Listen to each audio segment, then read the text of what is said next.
Today in the shop we're going to be installing this billet cylinder head on KTM 125SX over there. And the point of doing this is this cylinder head, in combination with some programming, is stated to significantly improve performance of that bike. So this is the fuel injected version, which is the 2023 and 2024 models, which is new. Previous to the 2023, they were carbureted. And that has a number of advantages, being fuel injected, but that said, they are down a little bit on power and certainly can use a little bit of help in that area.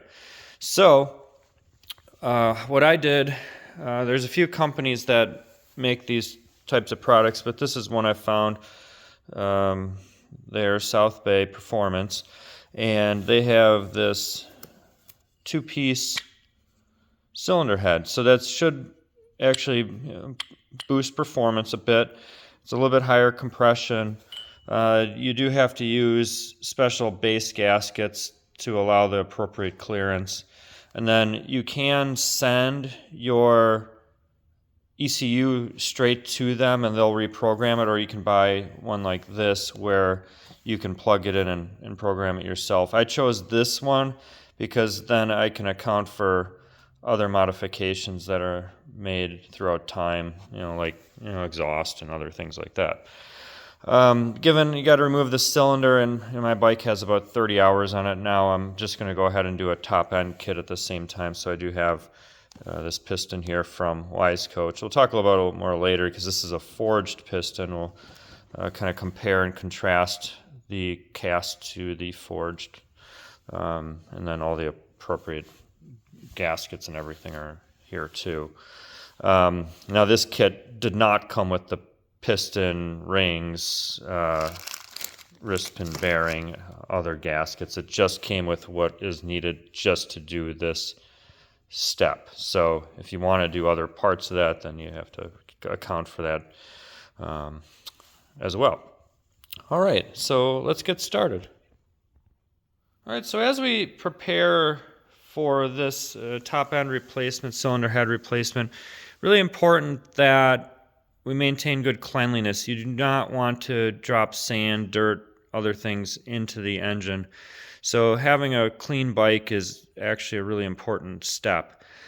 Then getting the gas tank out of the way and plastic, etc., is going to be really helpful to give you the room that you need to work in here. And then we'll move forward with getting, so I did drain the coolant. I mean, you can just take a hose off and let it come out, but that said, you can also just remove that bolt right there. This is a 8mm hex head, and then just drain it out of there. Just keep in mind, if you just remove that bolt, it won't come out. You have to take the cap off, otherwise you'll have a vacuum in there and nothing will come out until later when you take all your hoses off. So I actually found that to be a pretty good way to do it where I didn't make a big mess. And then we'll get some of these hoses out of the way, get the spark plug wire out of the way. Engine mounts got to be removed.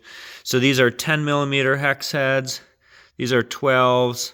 And then these, I think, are T45s. Let's just double check that.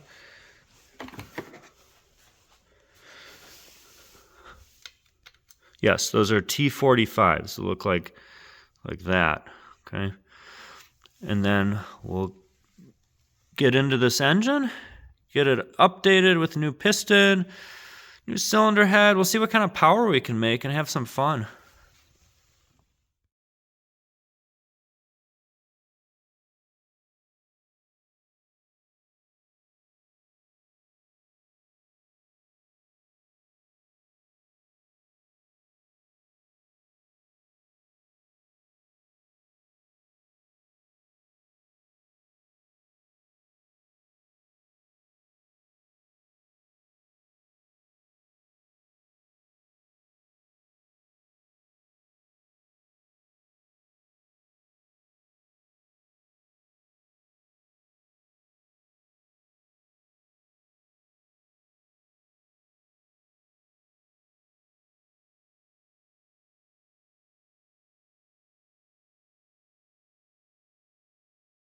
All right, as we're moving along with this assembly, a few things I'll point your attention to.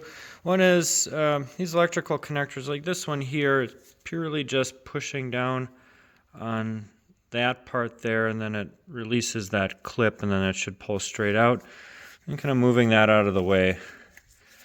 Trying to keep as much real estate as possible. You might notice too, as I go along, as I gain access to new places, I clean those areas because, again, you really don't want dirt or sand in your engine.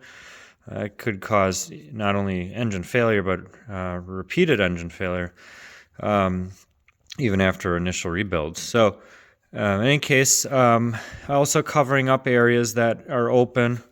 And then one thing too, with removal of hoses, sometimes you just kind of twist them and they'll kind of loosen up.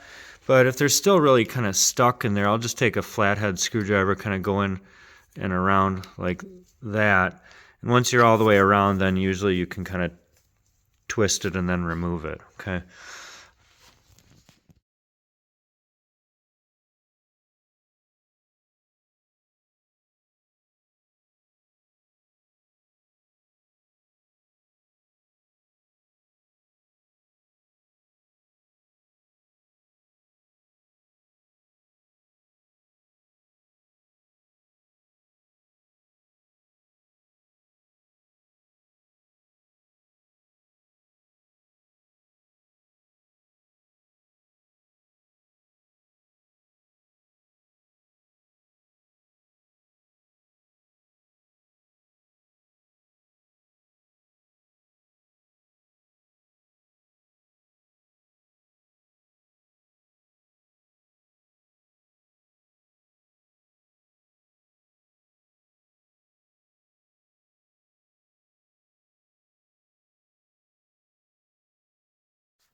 All right, so now we're at the stage of removing the cylinder.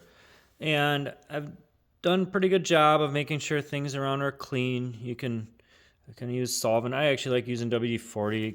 It does work as a pretty decent solvent for degreaser, but also helps if there is residual dust. It kind of sticks there and less likely to fall into the engine. You can use some compressed air, kind of blow that dirt out of the way. Whatever you need to do. Ideally, if you can, kind of cap off areas like this, and then at least put something like some paper towel inside the cylinder to prevent debris from getting in there. And then so this base gasket here often does stick a bit. So if you can find 2 points of contact, one between the cylinder and one between the case, you can kind of gently pry up on that. Just be gentle, kind of move around the cylinder evenly so you're not bending studs or anything like that. So just be careful, and we'll move forward and we'll get this cylinder off.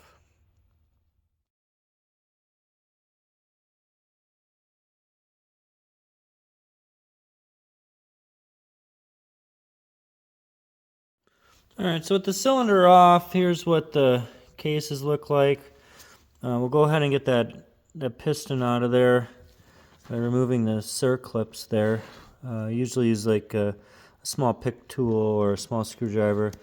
I'll put a paper towel in here, help kind of prevent debris from getting in there.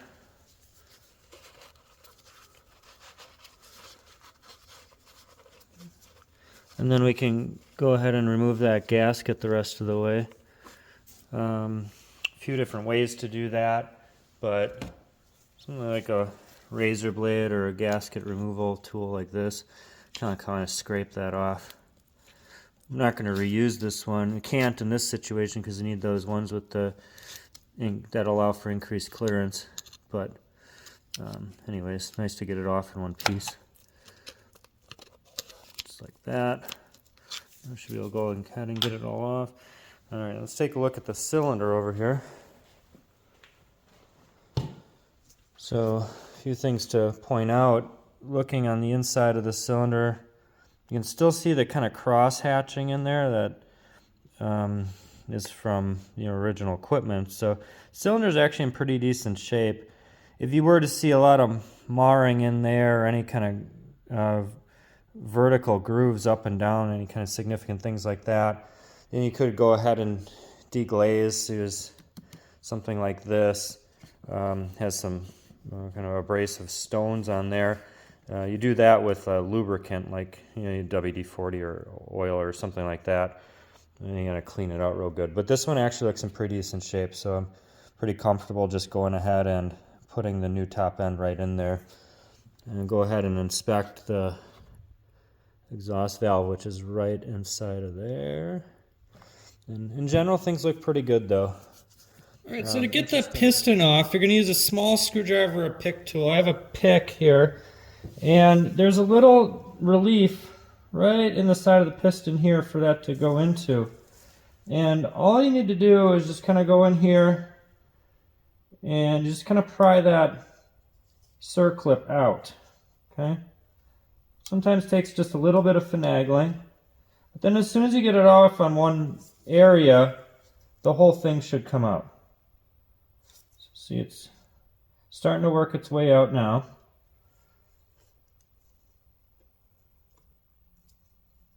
And then you kind of work it all the way around. Sometimes if you have to, you can grab it with the pliers. Make sure it doesn't fall into your engine like it did right there. I'll just use a magnet to retrieve that. It's right up there. But all right, so now we can go ahead and push that wrist pin all the way through. I did remove the other circlip. And you can, like I said, use your finger sometimes if it's loose enough, or potentially even use a screwdriver, but you gotta be careful with that, especially if you're gonna reuse the piston. But actually what I like to do is use a socket that's basically the same size as that bore, and then that just goes in here and you can kind of push right through like that. See? So here's what the piston looks like now it's removed. You can see that wrist pin slid through far enough to get it off, the piston off the rod. And then you can even see inside there this little bearing there. That's the wrist pin bearing. That just pushes out with your hand. Alright, so now I got my cylinder head all cleaned up. I got this surface nice and smooth. I did use a bit of a gasket scraper on some of the areas where some of the material was still left, and then like a good lacquer thinner or something like that to just kind of clean that off, get any greasy, oily substances off. Just make sure it's all nice and smooth, okay? Then the next step will be to install our piston on the bike. Before we do that, we're going to put the ring on there. Now, if you have a tool like this, it's awfully nice. This is it helps to expand the ring to put it onto the piston. It's easier to do that without damaging the piston. If you don't have that, just be careful as you kind of circle the piston ring around. These can be pretty fragile. They don't bend a ton, so just be careful if you don't have one of these. But if you do, I mean, these aren't very expensive. Maybe $15 or $20. Just goes right in there like that, and then you can expand that. Now keep in mind there is a little stop for it, that little pin right there. That's where the piston end gap will be, okay? Now I did show in a separate video how to measure piston end gap, and for this bike it'll be around 0.008 inches. And that'll be important, but again, I did show a separate video on how to measure that, but on this bike it's like that. Because your bore is about 2 inches, you want about 0.004 inches per inch of bore, so roughly 2 times that. That's your minimum, so I went with about 9, so 0.009 inches, okay? So get this installed.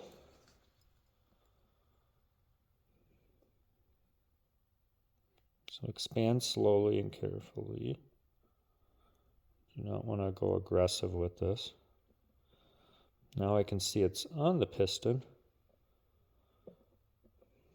You don't want to just go sliding it too much because that can scratch the piston. So with engines, you just move smooth, gentle motions, okay? You can see that's lined up where it needs to be. See that little pin in there? That's where that end gap needs to be. It's not, there we are, see? That little pin right there. All right. And then important to note this little arrow here that points towards the exhaust portion, so the front of the bike.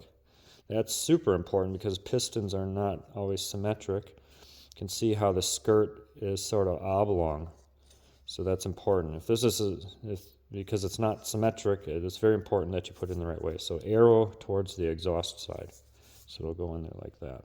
Okay. All right. All right, now it's time to install the piston on the bike. So I've made sure that while I had that off, I got the surface all cleaned up, just the same as a cylinder. Used kind of a gasket scraper to get any extra off material, and then a good organic-based solvent to try to get any material off. Additionally, or grease or things like that. Okay, and then we'll go ahead and install our wrist pin bearing there. I do like to use a little bit of assembly lube. As these things kind of break in, it's nice to have a little extra lubrication, and assembly lube just tends to be a little bit stickier, kind of stay on things a little bit better. So just my policy, a little oil would be fine too, or honestly probably don't have to use anything, but I like it. And on this shop typically we do more than less, and kind of like that policy. So here's our piston, and again, noting the exhaust arrow here, and then our circle.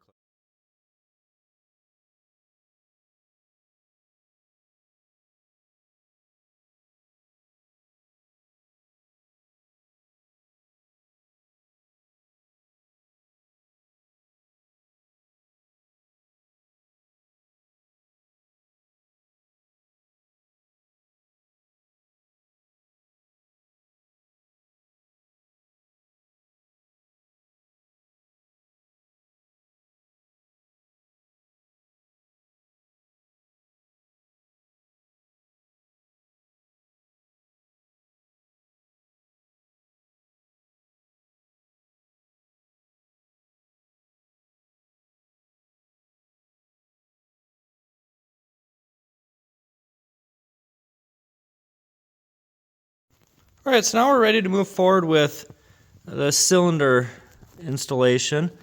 And a few things to just be aware of before you go ahead and do that is to just identify the circlip is in the right spot, meaning it's in that groove all the way around.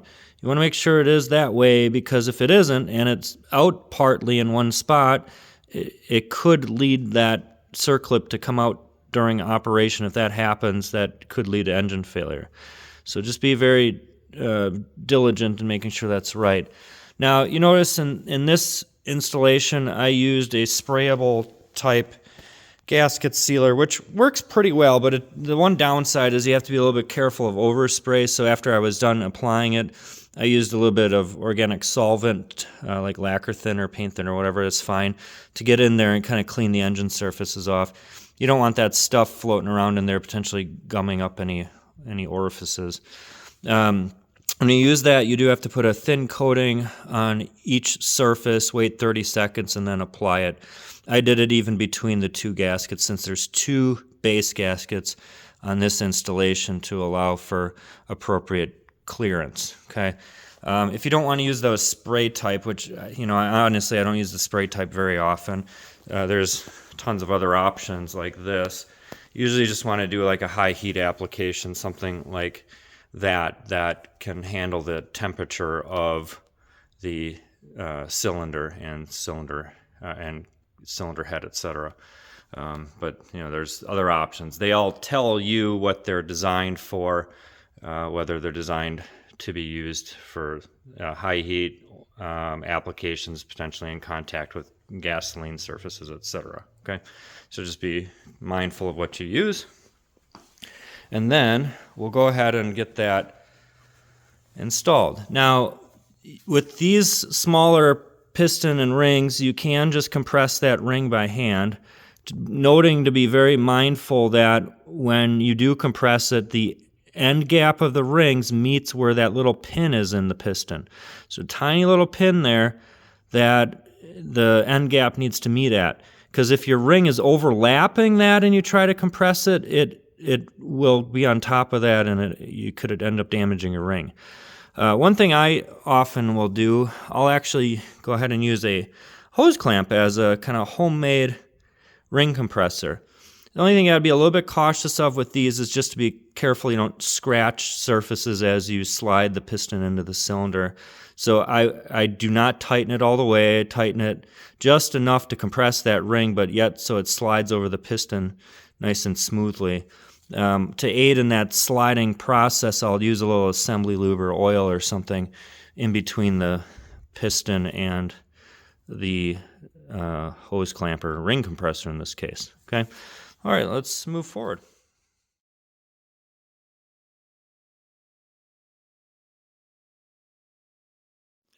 So let me show you where we're at here. So I have the hose clamp being used as a ring compressor in this case on there the way I want it. So I have just a little bit of that piston sticking up above the hose clamp. I got some lubrication between the clamp and the piston and ring. And I can see that my ring is appropriately compressed all the way around, and I should be able to get it started. The other thing too is it moves easy like that. So you do not want it so tight you can't move it. That'll scratch things as you install. So nice and loose, yet tight enough to have that ring compressed the way it needs to be. See that? How I can still move it around just fine. Okay?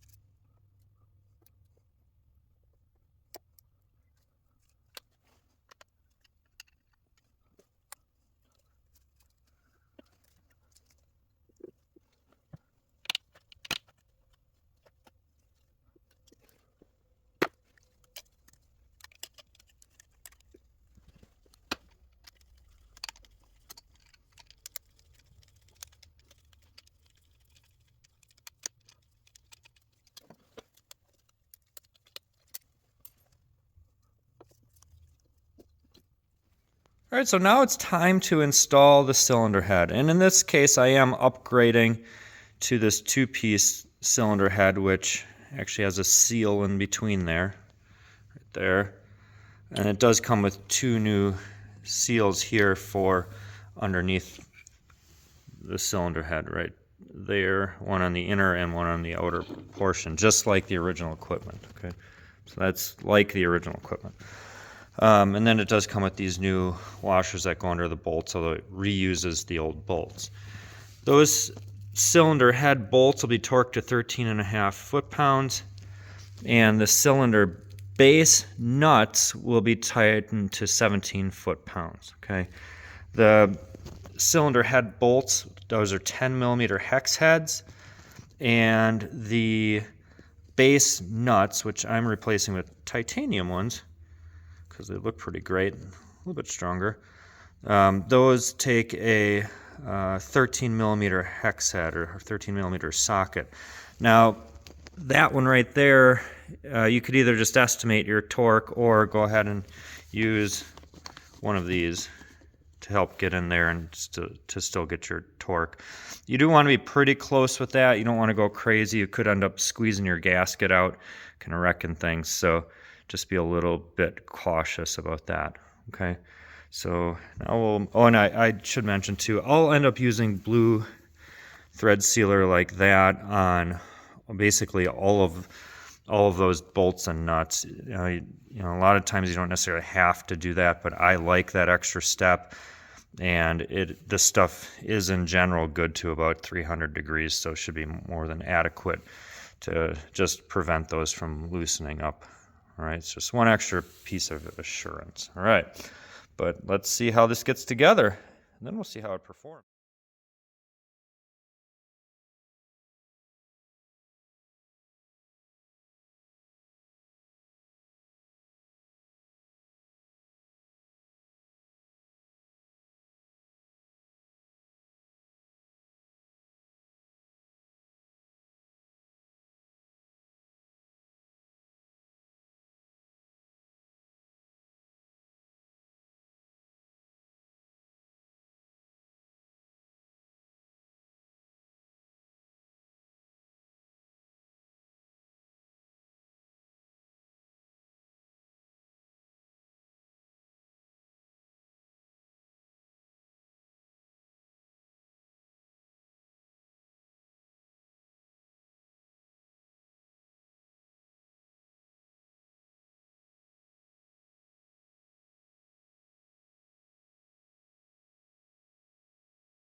All right, so now the cylinder head is installed, and again, those are tightened to approximately 13.5 foot-pounds.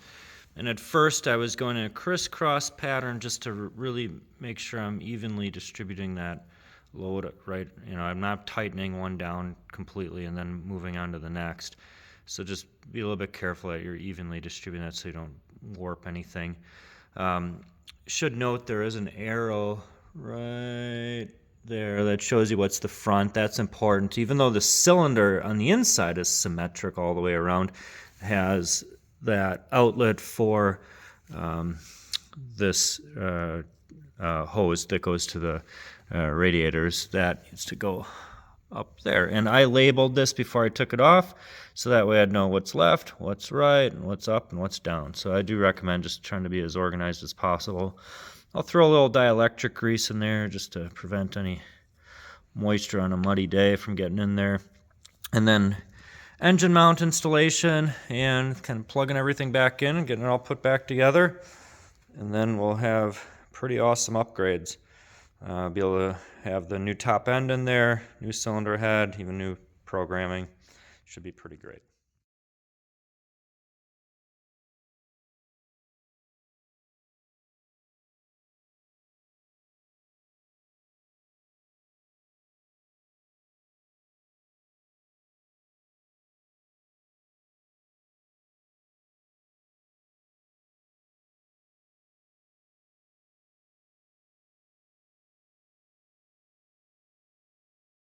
So just a little tip when you're doing the top end on here, I would say in general, if you don't need to take this exhaust valve control off, just leave this part on and unplug it here.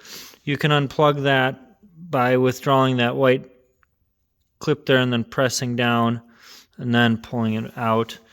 And the reason that is because as this goes in there, there is an area that has to engage. See that? Hair has to engage in there.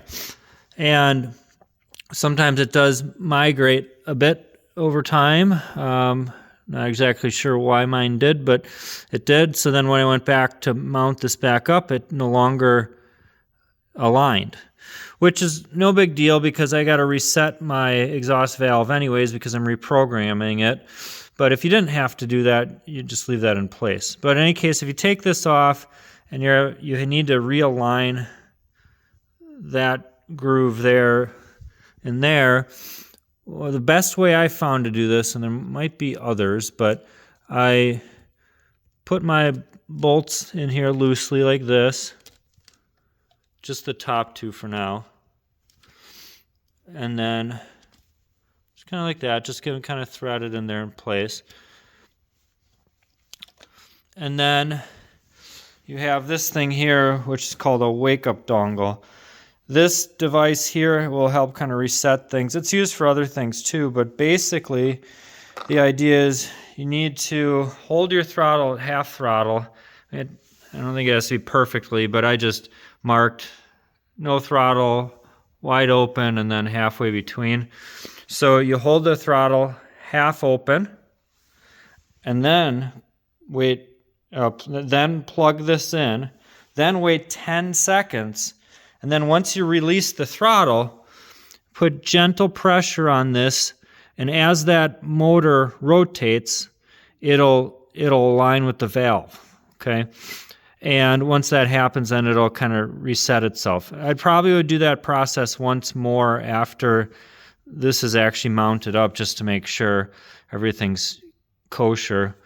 But that is the way to do that. Now, if you go ahead and reprogram your ECU, put a new one of these in or put a programmer on of any kind, then you should reset this as well. And that's the same process. You half throttle there, plug in the wake-up dongle, and then wait 10 seconds.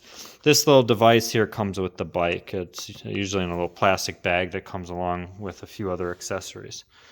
But anyways, there's the process. The exhaust valve control is on, and I've torqued these to about 5 foot-pounds. I think it calls for 6 Newton meters, which is a little less than 5 foot-pounds. but my torque wrench only goes to 5, so it worked fine. And then you can put the cover on, which is that there. And the nice thing about the cover is it has these areas here which allow you to zip tie these wires to it here to keep those in place. Okay. One thing I didn't mention earlier, when taking this off, as mentioned, the rotation or the clocking did migrate, so I had to kind of reset things to be able to get it back on. One other option you could do is just unplug your battery, which would keep that from occurring, which is actually a pretty good policy anytime you're taking apart any kind of electrical connections. But that said, I didn't do that, so then when I took this off, the clocking changed and I had to do that process with the dongle that we looked at earlier. All right, but we'll move forward. We'll get cover on, gas tank, side panels, and this thing will be ready to ride.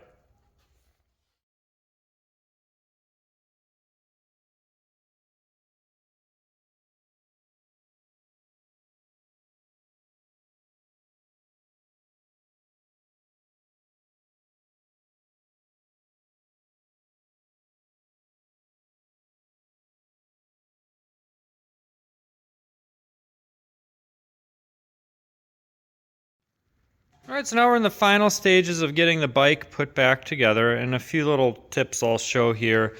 And as mentioned many times in the past, I put my bolts, screws right back where they came from, so that way I can keep track of what's what.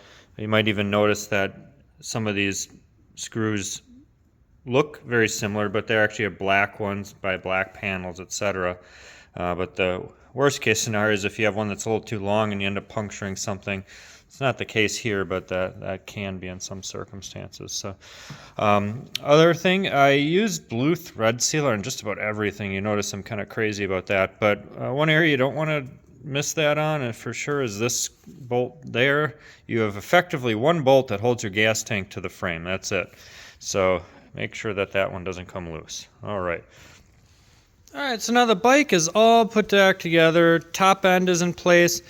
A couple things just to note. One thing I kind of screwed up, I tried to put that rear fender on before the side panels, and then you lose access to the one of the fasteners there. So just keep in mind there is an order to how things go back together.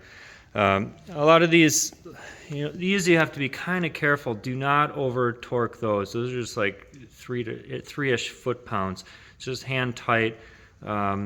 You strip those out, then that's into your gas tank. So be cautious. Most of these M6s, which are like the seat bolt, that one there is about 6 foot-pounds, but I used some thread sealer on that. But some of those are just again like that 4 to 5 foot-pound range. So be a little bit careful to not over torque. This is online, but if you like, just take a screenshot. That's the KTM manufacturer torque guide there. All right, but in any case, all back together. Let me know in the comments if there's questions. Appreciate you checking out the video, and please subscribe.